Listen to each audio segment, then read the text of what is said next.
Di video kali ini saya akan menganalisa untuk perkembangan pergerakan saham-saham dari sektor retail dan beberapa grupnya MNC.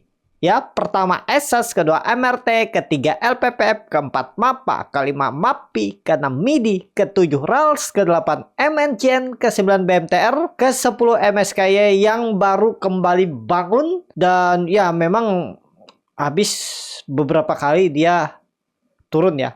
Dan itu aja, lanjut. Saham pertama ada ASUS yang ditutup di harga 865, menguat 1,16%. Kalau dilihat data transaksi asing net buy dari minggu lalu. Kalau di sebenarnya ASUS diakumulasi.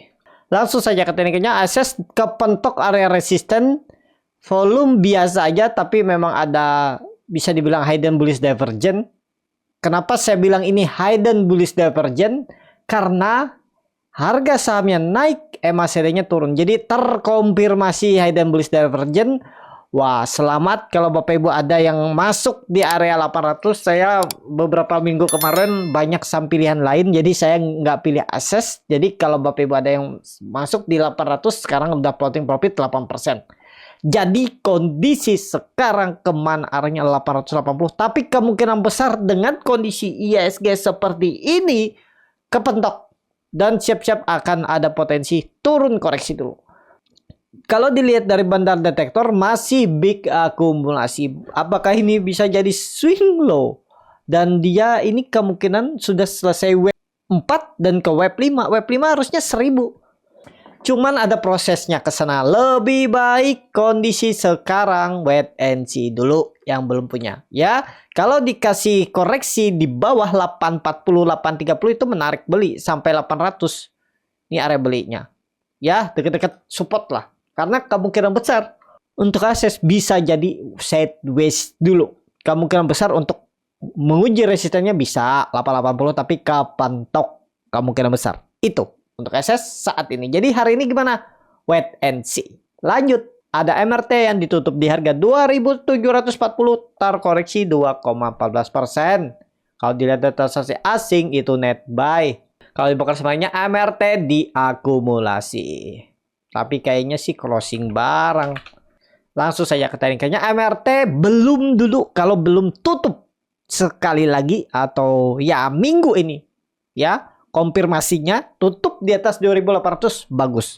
Minggu ini harus ya, berarti hari ini, besok dan lusa ya itu perjuangannya kita lihat mampu nggak MRT tembus 2.800. Kalau mampu minimal bisa potensi upside 6% sampai 8% 1-2 minggu depannya. Ya sampai akhir bulan kita lihat targetnya, tapi minggu ini tembus dulu, tutup dulu di atas 2.800. Ada big akumulasi, normal akumulasi tapi nggak berpengaruh. Kenapa saya bilang nggak berpengaruh? Saya melihat big akumulasi asing beli di area Maret terus April nggak mampu. Saya bahkan stop loss waktu itu tuh. Saya beli di 2.850 apa 2.840 terus stop loss di bawahnya 2.780. Pas candle 15 Mei nih kalau nggak salah ya, pas jebol udah buang. Tapi kita lihat lah momentumnya, mudah-mudahan minggu ini tutup mestinya bisa serius naik. Mudah-mudahan ya untuk MRT. Kenapa? Karena dia sudah membentuk higher low 2 kali. Nah, itu tanda-tanda bisa ada potensi serius untuk coba naik. Ya, itu aja untuk MRT. Lanjut, ada LPPF yang ditutup di harga 1.510, terkoreksi 1,62%. Kalau dilihat data transaksi asing net sell. Kalau dibuka semuanya LPPF diakumulasi. Langsung saja ke tekniknya, LPPF belum kemana-mana, tapi selama di atas 1.500 sih aman-aman aja. Pokoknya ini kan kelihatan dia sudah membentuk lower high. Atau bisa juga dibilang ini pola cup and handle terbalik. Seperti apa sih polanya? Seperti apa sih lower high? Nah ini saya gambar pola cup and handle terbaliknya dulu ya. Nah, neckline-nya di mana? 1.500, nggak perlu pakai bawah ini. Pokoknya itu. Nah, seperti ini ya. Kalau Bapak Ibu, oh terbalik nih. Nah, seperti ini. Nah, ini pola cup and handle terbalik. Dan mana lower high ini? Sebelumnya di 1.600-an, 1.660, kemudian dia turun di 1.560, turun 100 poin high-nya. Dan kalau besok atau hari ini jebol 1.500, tutup di bawah 1500 gagal, lanjut turun, dan ya harusnya bisa 1200 1300. Untuk LPPF itu aja. Kalau saya LPPF lihat hari ini aja dulu, kalau memang hijau menarik, kalau enggak ya hati-hati. Pokoknya koreksi hati-hati untuk LPPF. Itu aja. Lanjut, ada MAPA yang ditutup di harga 750 terkoreksi 5,66%. Kalau dilihat data transaksi asing malah net buy 33,1 miliar. MAPA turun 5% tapi asing malah beli. Ya, ini si BB beli banyak nih. Oh, crossing. Ada yang buang, ada yang nampung. Ya. Coba lihat teknikalnya dulu biar lebih jelas. Waduh, kepentok resist dan pantas ya. 880. Dan sekarang disupport lagi. Mungkin nggak rebound. Kalau dilihat volume buangan besar, tapi ada big akumulasi, ada yang nampung. Nih MG jual, BB nampung.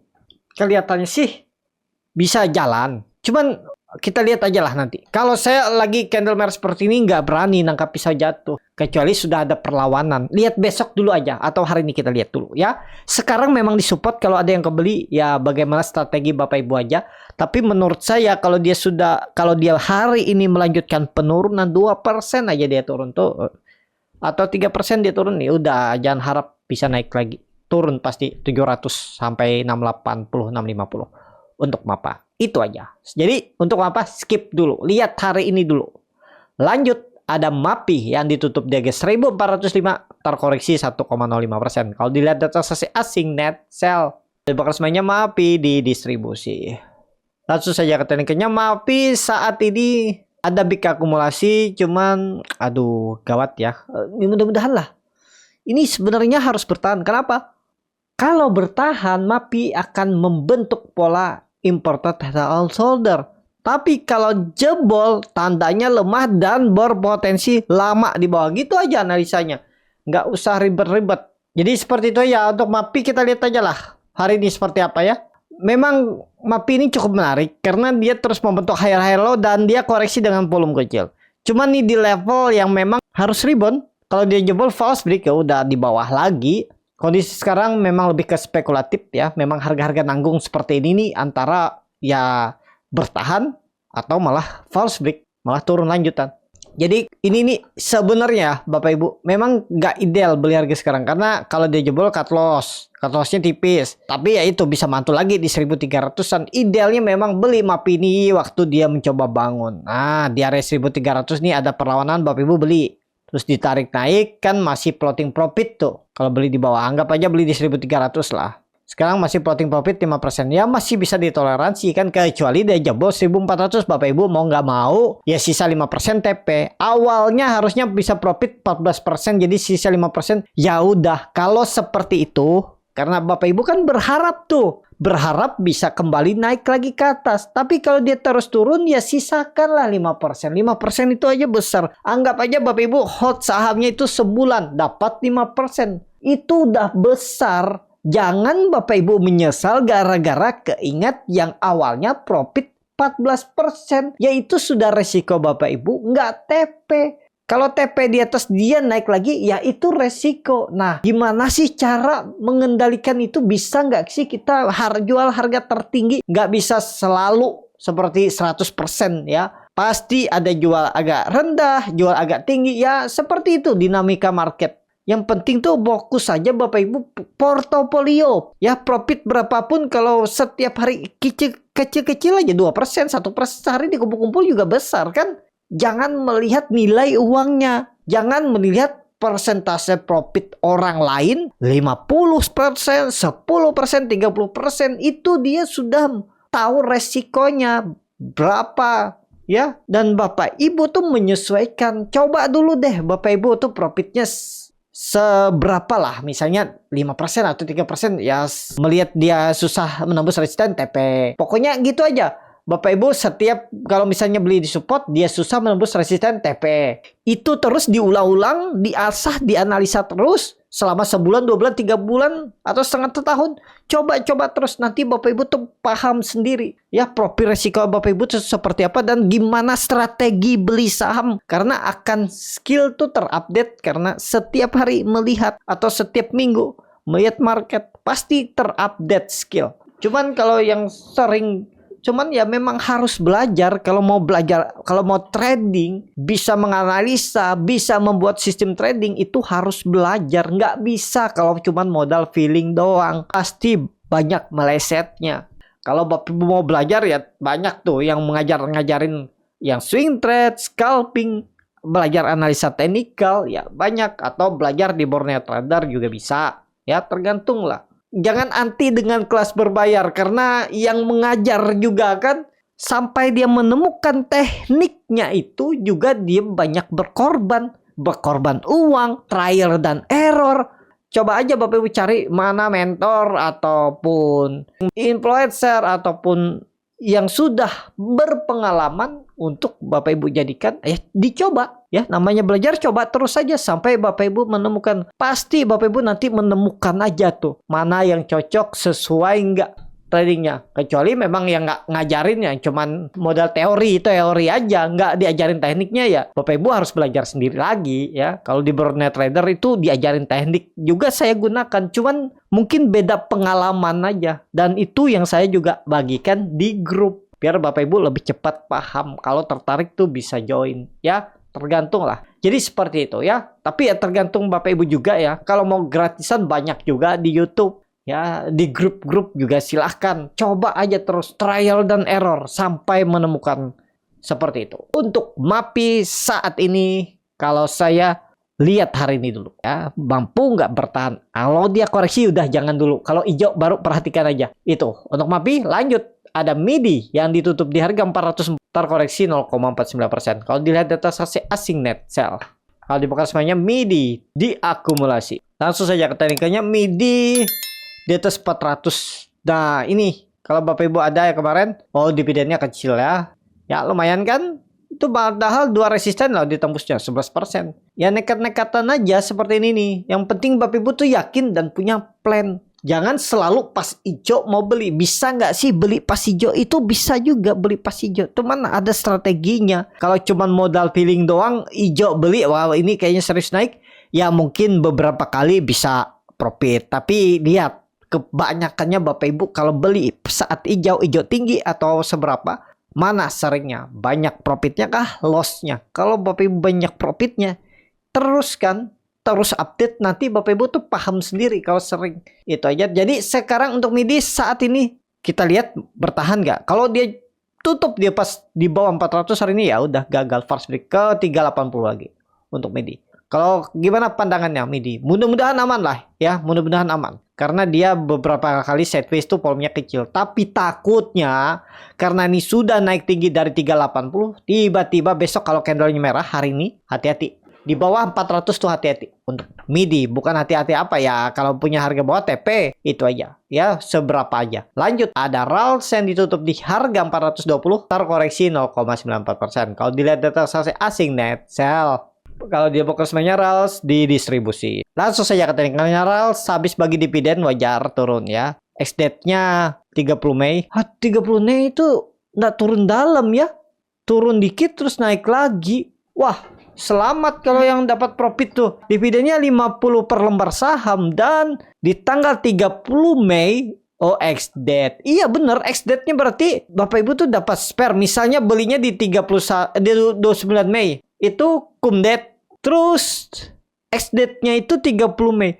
Koreksi cuma 1,28%. RALS. Bener ya nih? Coba saya cek dulu di RT Bisnis ya, biar lebih mengkonfirmasi. Bener. Cum-date 29 Mei. Itu kalau Bapak Ibu beli di harga penutupan, itu di 468. Terus besokannya ex-date itu di 462, berarti koreksinya cuman 1,2% dan dividennya tuh 50 per lembar saham. Berarti Bapak Ibu tuh dapat spare 8%. Wah, lumayan. Profit harusnya Bapak Ibu jual aja nih. Saat ex-date-nya itu langsung jual. Bapak Ibu tuh selamat harusnya ya, selamat. Jadi nggak kena nih. 6% ini nggak kena. Tapi kalaupun Bapak Ibu masih hot, ya rugi sekarang. Coba hitung ya, anggap beli di penutupannya 468. Sekarang ya rugi 2% 3% lah kalau Bapak Ibu jual ya. Nah, yang seperti ini nih jarang-jarang terjadi. Kalau Bapak Ibu ada dapat ya syukur, hoki ya. Berarti dapat 7% 8% itu dalam satu hari. Beli di cum-date ex-date sudah dapat dividen. Ya, tapi yang seperti ini jarang-jarang terjadi. Jangan kalau berani spekulasi ya resikonya tetap ada. Nggak ada yang selalu. Cuman memang beberapa kali tahun ini kalau saya hitung-hitung tuh berapa saham tuh memang mengasih dividen dan capital gain dan juga spare dividen. Jadi untuk RALS belum dulu, kecuali dia sudah di atas 430. Kalau dia hari ini atau besok di atas 430 menarik juga lah. Mudah-mudahan balik ke arah.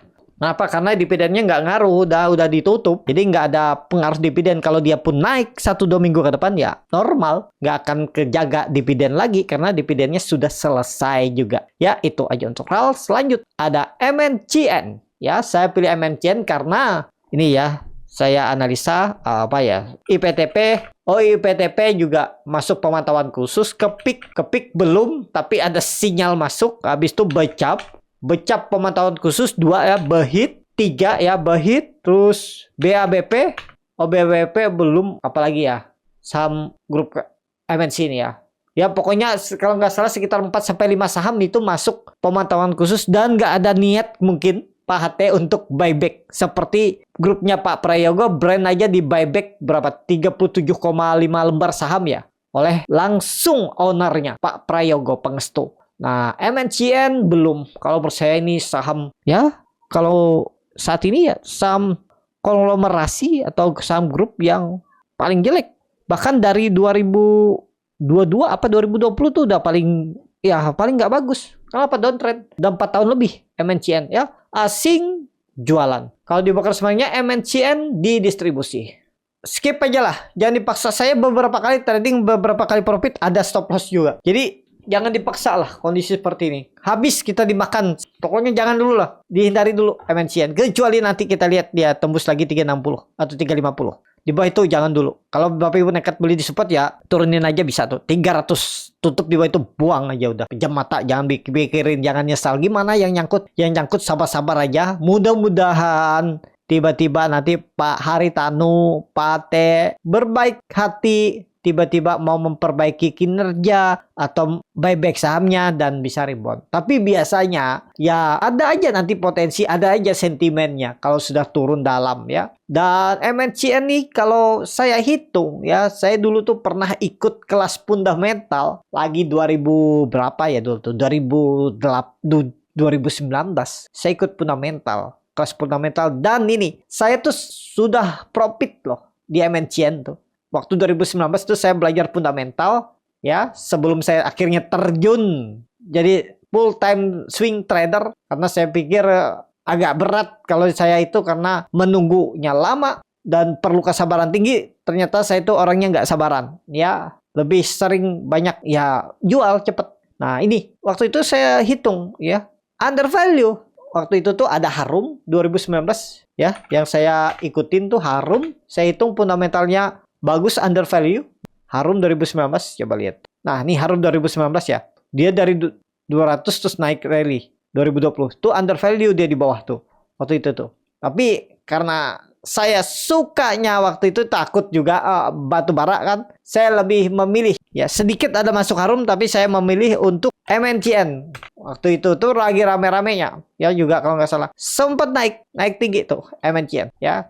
Kalau ditanya saya pernah ikut, ya saya juga semua pernah ya saya belajar. Karena ya nggak salah juga kita mencoba belajar biar pengalaman. Nah 2019 tuh saya hitung secara fundamental margin of safety-nya under value itu rata-rata harganya tuh di 1.800-an. Ya waktu itu 1.800 dan sampai 1.800. Saya sempat TP di 1.600 nih. 1.500 nih. Nggak tahan kan? Saya TP itu dari 800 saya jual di 1000 berapa? 1460-an ya. Pokoknya sekitar 100% itu beggar pertama saya dan sekarang nggak pernah lagi dapat ya. Habis itu karena melihat wah ini under value nih, under value. Dia balik lagi saya itu masih di area 1500-an pas dia turun nih. Nih pas dia turun nih saya ikutin nih ya. Saya itu sempat dibawa turun kan. Habis itu naik. Cuman ya karena fundamental saya targetnya 1.500 saja deh. Nggak usah 1.800. Karena laporan keuangannya ada seperti apa. Pokoknya turun lah secara hitung-hitungan fundamental atau hitung-hitungan under value yang saya pelajari. Itu di sekitaran 1400 1500 lah. Jadi saya tunggu di situ. Nggak saya TP, dia turun. Akhirnya ya dulu juga psikologis kurang bagus. Jadi menyesal ya. Nah, itu dulu saya menyesal. Sama mungkin Bapak Ibu sekarang ya. Dulu saya sudah profit ya, di bawah naik turun. Masa sih saya TP-nya cuma 60%? Saya targetkan itu 1500 ya. 80% ke atas baru saya TP. Ya itu, karena mikirnya ya lihat nilai uangnya, lihat persentasenya enak. Dia turun, nyesal. Waduh, 1100. Tapi karena ingat fundamental harga wajar. Wah, belum nih, mungkin nanti naik. Akhirnya balik BEP. Ya, saya punya tuh. Balik BEP, naik turun, saya nggak sabaran, saya jual. Akhirnya belajar terjun ke trading. Ya, karena ya itu. Waktu itu saya pikir, waduh, agak susah ya. Nunggunya lama, tapi kita susah, keganggu psikologis. Tapi bener aja, kalau saya nggak jual sekarang kan floating loss-nya banyak tuh. Tuh malah rugi 50%. Nah, seperti itu ya. Tapi mungkin karena hitungan fundamental saya juga kurang bagus atau kurang detail. Jadi ya nggak tahu kenapa. Ya kelihatannya under value. Cuman ya itu, jelek ternyata. MNCN apa SCMA dulu juga SCMA tuh. Saya malah pilih MNCN dari SCMA 2019 tuh. SCMA tuh rally juga 2019 ya. Dia rally-nya berapa nih? Dari area 250-an. Oh, sedikit aja ya. Nah, itu. Tapi habis itu 2020-nya dia yang rally panjang. Ya, itu under value-nya ya. Dia naik 80%. Tapi sempat turun dalam. Nah, itu ya. Jadi MNCN saat ini belum lah. Kalau Bapak Ibu mau belajar fundamental tuh bisa. Di YouTube tuh banyak. Dulu ya lihatlah YouTube fundamental ya, cuman itu perlu kesabaran dan harus detail dan harus dievaluasi setiap 3 bulan. Gimana nih, apakah masih oke? Lihat laporan keuangannya, kulik lagi, buat lagi, masukkan lagi kode, masukkan lagi angka-angka baru laporan keuangan, apa ya, segala laba, terus ya penjualan, ya pokoknya itulah, saya sudah lupa 5 tahun yang lalu ya. Jadi itu. Jadi untuk MNCN saat ini belum dulu lah, kalau belum di 360, atau skip aja lah, jangan cari saham lain aja, kecuali nanti ada sentimen ya, sentimen merger sama BMTR aja nggak jalan-jalan dan 3 tahun apa 2 tahun tuh digadang-gadang dimuncul-munculin terus, tapi tetap aja nggak jalan ya. Jadi MNCN jangan dulu, itu aja. Lanjut, ada BMTR yang ditutup di 232 sama harga penutupan hari sebelumnya. Kalau dilihat data sasi asing net buy. Kalau dibuka semuanya BMTR ada akumulasi walaupun tipis. Langsung saja ke tekniknya, BMTR belum. Jangan dipaksa, biarpun ada big akumulasi ini kayaknya di maintain. Seperti mirip repo, mungkin crossing kiri kanan aja. Jangan dipaksa lah. Belum menarik untuk BMTR saat ini. Itu aja. Lanjut saham terakhir ada MSKY. MSKY juga di 50, jangan dulu lah. Nggak menarik, asing nggak ada jual beli. Kalau di broker semuanya MSKY diakumulasi, tapi kayaknya crossing barang. Jangan, nggak menarik. Waduh, jangan dulu lah. Skip aja. Daripada berspekulasi, berjudi, ibarat di saham seperti ini, jangan. Mending itu, kalau mau big bang aja tuh, biar dibawa turun lagi ya nggak masalah ya. Itu, tapi disclaimer. Cukup sampai di sini video kali ini. Terima kasih untuk Bapak Ibu dan teman-teman yang sudah menonton video ini sampai selesai. Apabila channel Borneo Trader ini bermanfaat dan bisa menjadi bahan pertimbangan Bapak Ibu dalam membeli, menyimpan, dan menjual sahamnya, bisa klik tombol subscribe dan nyalakan lonceng notifikasi. Ada kritik, saran, ataupun pertanyaan, bisa langsung tinggalkan di kolom komentar. Bagi Bapak Ibu dan teman-teman yang baru belajar trading, masih bingung memilih saham, bingung membuat trading plan, bisa join trading bersama Borneo Trader. Nanti dipilihkan saham-sahamnya dan dibuatkan trading plan-nya beserta chatnya dan juga free konsultasi portfolio. Kalau tertarik, DM Instagram Borneo Trader. Sampai ketemu, tetap semangat dan semoga bisa terus cuan.